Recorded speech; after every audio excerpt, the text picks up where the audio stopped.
Update, brought to you by Simcox Advocates, advising businesses and families since 1949. Visit simcox.com or call 690 300. Manx Radio's Update with Andy Wint.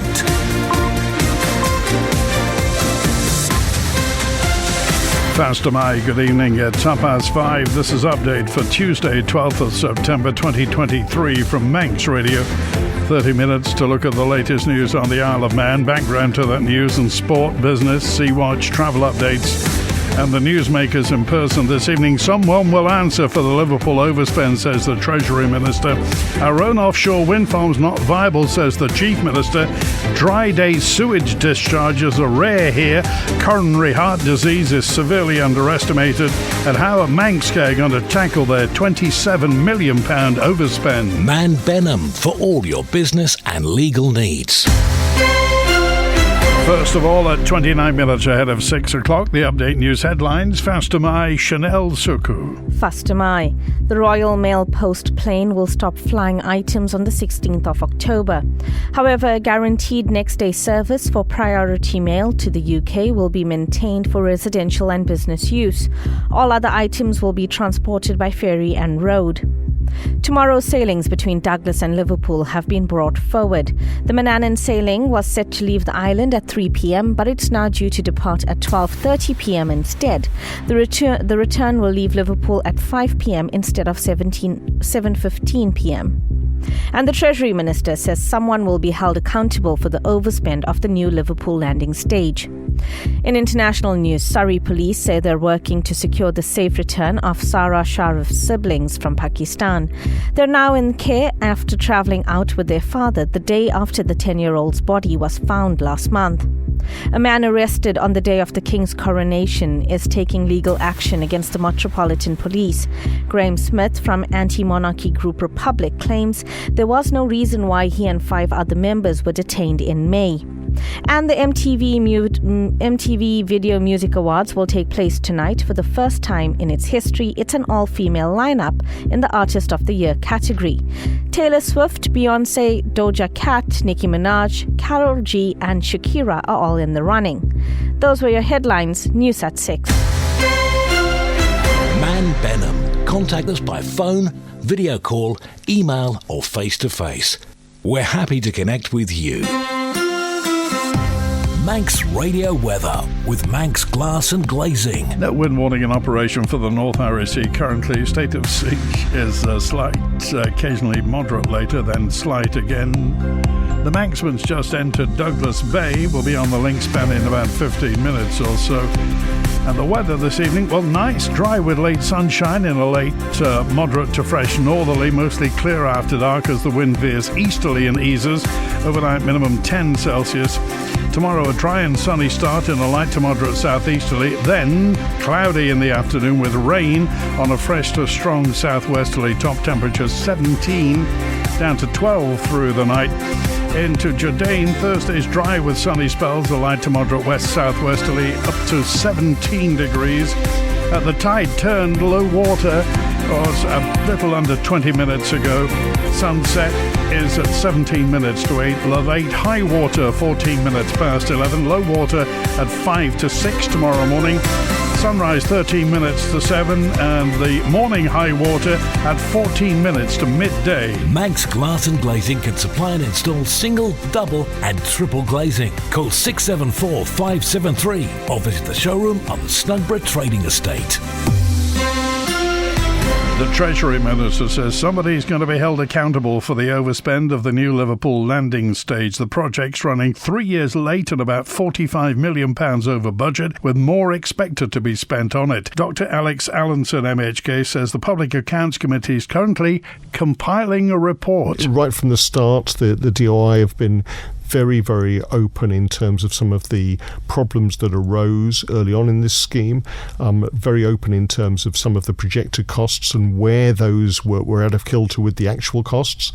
The Public Accounts Committee, chaired by June Watson, started gathering information very, very early on and is looking at this intently. And I think their report will probably name names, both in terms of some certain individuals, but also various companies who were involved in this scheme. Now, we have to remember that we're working with some of these individuals and companies to complete this scheme, and so I'm not presupposing any eventual outcome, but I think it's very important, both in terms of this scheme, future schemes, and public confidence, that we draw a line under it, we see exactly where things went wrong, and we improve our procurement. And that's one of the reasons we changed the capital expenditure and capital programme in February, to try to get these schemes properly costed before they hit the ground. In terms of making sure that people are responsible for the spending of taxpayers' money, I suppose the ultimate responsibility is me as Treasury Minister to make sure that we've got the good governance around it.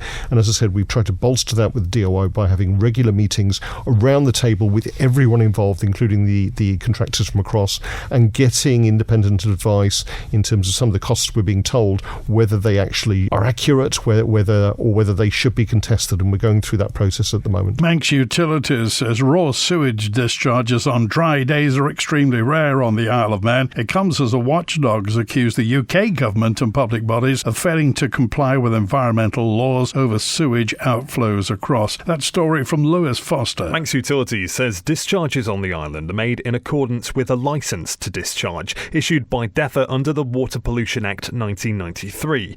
Whilst many of these licences allow for storm discharges of dilute sewage in the event of heavy and or prolonged rainfall, they do not allow for so-called dry spilling. The authority says it's clear on its obligations with regard to its discharges into the marine and aquatic environment, and is pleased to confirm that discharges of raw sewage during dry weather are extremely rare. But how does it know? Well, the MUA says historically only the larger Iris pumping stations and the latest regional works have had discharge monitoring equipment installed, but we have recently completed the installation of flow monitors on all the rural wastewater treatment works, but the gathering of data from these devices has only just started, and we've not yet calibrated any spills against rainfall events. The high quality of the Isle of Man's rivers and bathing waters gives us confidence, it says, that sewage discharges such as those reported in the UK are a rarity on the Isle of Man. All the while, however, the discharge of raw sewage in Peel, Laxey and Baldrine continues. Manx Utilities says although these discharges are licensed by DEFRA, the resolution of this issue is a priority. Update brought to you by Simcox Advocates. An offshore wind farm wouldn't be an economically feasible option to produce energy for the Isle of Man. Orsted's currently looking to finalise plans for turbines in the Isle of Man's territorial waters that would serve the UK market. Chief Minister Alfred Cannon, MHK, with this update. We are progressing now with Orsted and continuing to discuss with Crogger their request for variation of licence.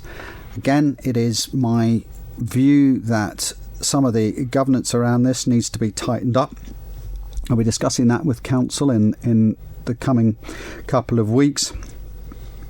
But we are committed to working with Orsted to develop offshore wind. There are a number of matters that we need to overcome, including the regulation, including plans from the island for what role Treasury will play when it comes to taxation and any royalties, for example, and that's being examined at the moment. There's clarity that will be needed about access to market, because the main market will be the UK. We're not included in UK territorial sea rounds, so we need to work with Orsted to understand more about how they plan to get their electricity into the main market.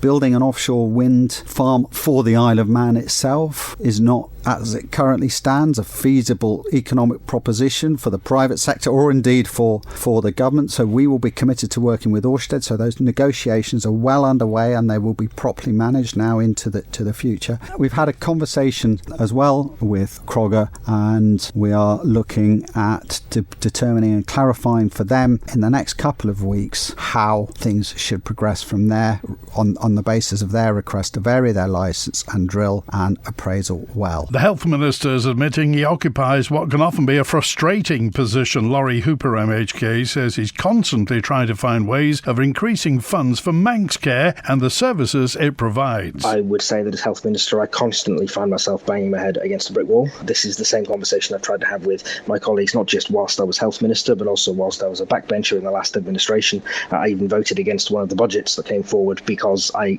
was of the view that the health service collectively was being significantly underfunded.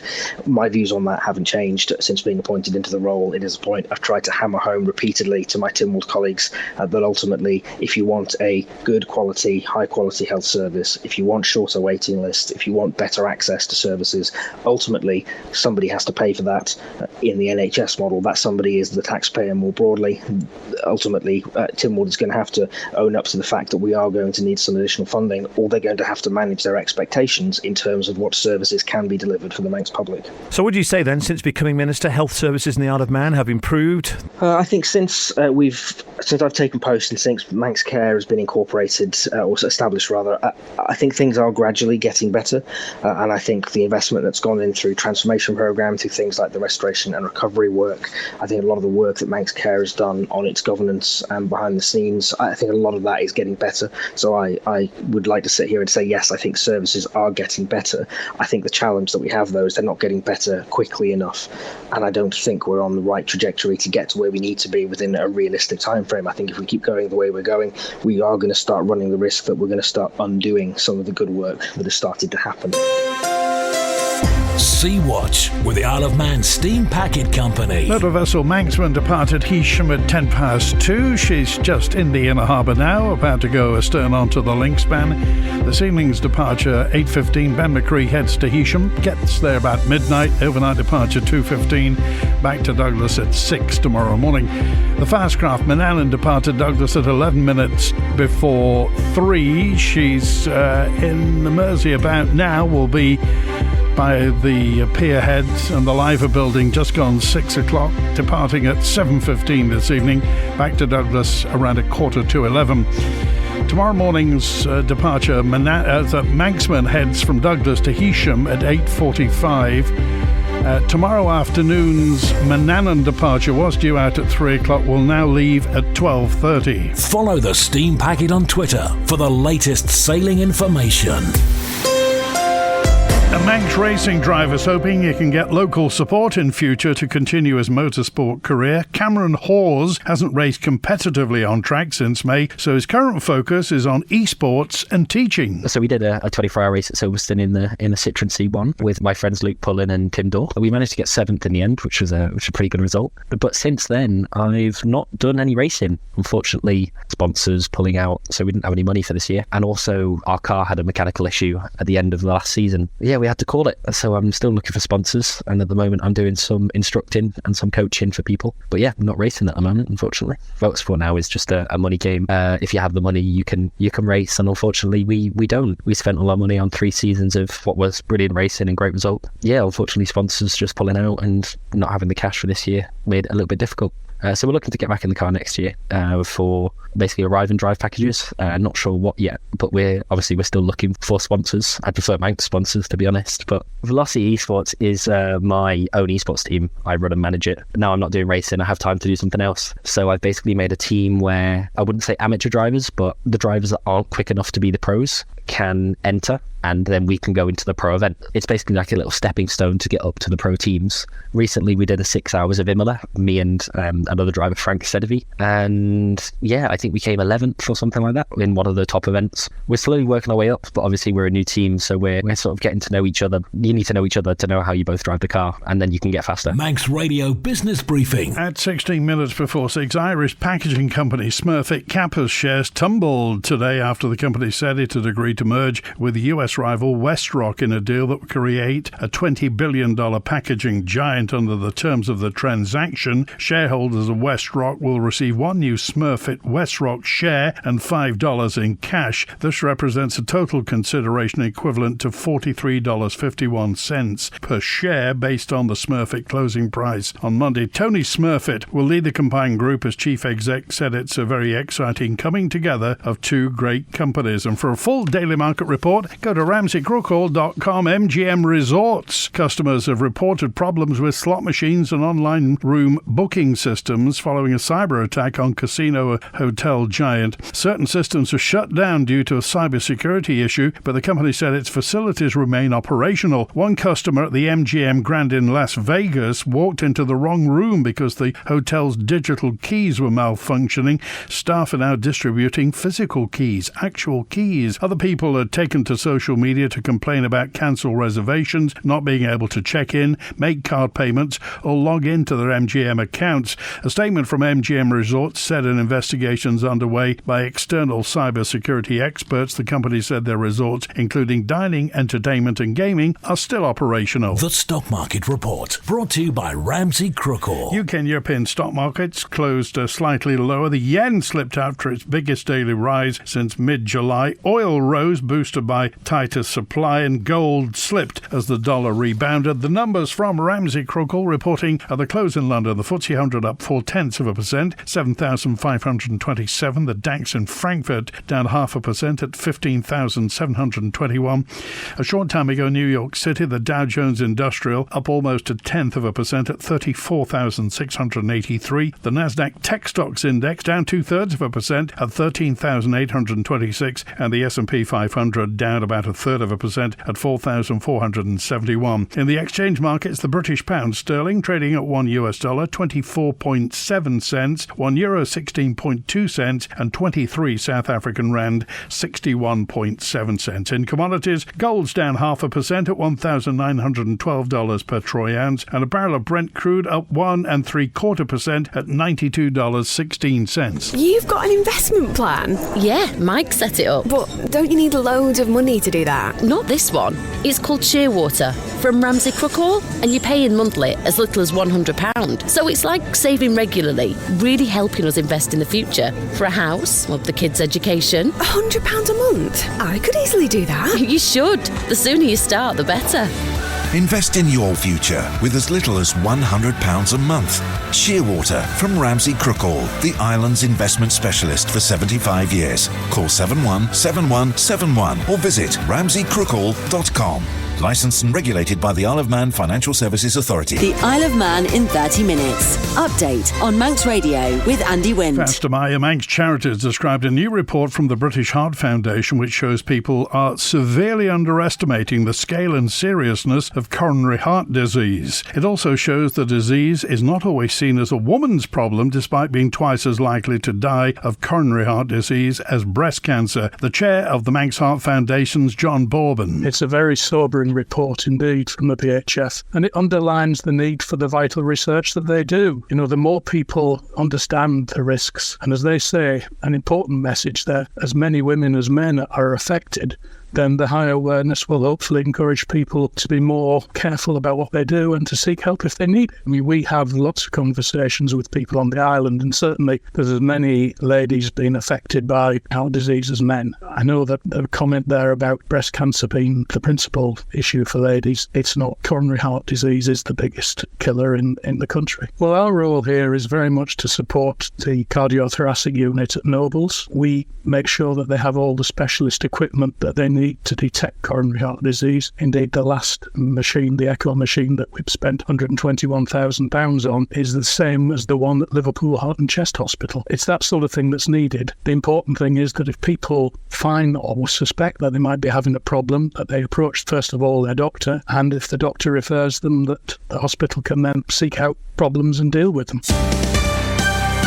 Manx Radio Sport. Faster My Manx Radio Sports Editor Rob Pritchard and Darren Timson. Faster My, good evening. Starting with cycling, and a dominant display in the north of the island at the weekend saw Zach Walker crowned the 2023 Manx Closed Circuit National Champion. Walker was one of the strong field of competitors taking part in the Isle of Man Criterion Championships elite race at Derby on Sunday. A fast-paced and frenetic contest saw Walker take top spot ahead of Niall Colquitt in second, with the final podium spot going to Callum Salisbury in third. Meanwhile, Sophie Smith took the women's title, finishing 4th in the support race. Among the other titles decided during the event, Cian Howard came second in the bunch sprint to take the youth title, whilst Colquitt claimed the junior title, having acquired the most points over the season. Among the honours also was Richard Fletcher, who took 11th spot in the elite race as he secured the veterans title. Manx equestrian competitor Yasmin Ingham has secured 2 more top 10 finishes at her latest competition in Oxfordshire. Taking part in the Cornbury House Horse Trials from the 6th to the 10th of September, Ingham competed on 2 horses, Gypsy de Loire and Goliath de Loire, in the 3-star 7-year-old class. Gypsy de Loire and Ingham went on to finish second, whilst Goliath de Loire secured 10th spot. On social media at the conclusion of the trials, Ingham said she couldn't be happier with how both horses performed and that there's lots to look forward to going forward. And FC Isle of Man's fixture on Boxing Day has been postponed. The Manx side had been due to travel to face Chadderton in the NWCFL Premier Division on Tuesday the 26th of December. However, that fixture won't take place due to flight availability. A rearranged date for the clash will be announced in due course. Elsewhere, FC Isle of Man's next match will take place this coming Saturday, the 16th of September at Squires Gate, kicking off at 2 p.m. Manx Radio Travel, driven by Quayside Tyres and Service Centre. Everything looks okay at Ronald's Way. Inbound, the 10 to 8 Loganair from London City, the 5 to 8 Loganair from Liverpool, and the 8:15 EasyJet from London Gatwick, all showing on time. Outbound, 6 o'clock Loganair to Liverpool, a 8:45 return EasyJet to London Gatwick on time. Newcastle Town Road's closed to traffic between Spring Valley Roundabout and the bottom of Richmond Hill for resurfacing. The junction at the bottom of Richmond Hill has been reopened. The traffic's diverted along the Energy from Waste Plant Access Road and the top of Quegg Hill. Temporary lights in Port Erin on Upper Promenade for resurfacing. Temporary lights in St John's between Ballacrane and Lake Bridge. And some lights also, temporary lights on the main road through Kirkmichael for work on the road surface. There are some lights too on West Quay Ramsey for emergency work on the harbour wall. Ballagorn Road, Ballabeg is closed for ditching work. In Douglas, temporary lights back on Victoria Road at the Falconcliff Terrace Junction for water main work. Hillside Avenue is closed for adjacent office window replacement. Mona Drive's closed between Empire Drive and Victoria Road. They're doing some sewer lining. And that work that was supposed to start a couple of weeks ago at Ballabrewy Drive in Douglas starts tomorrow.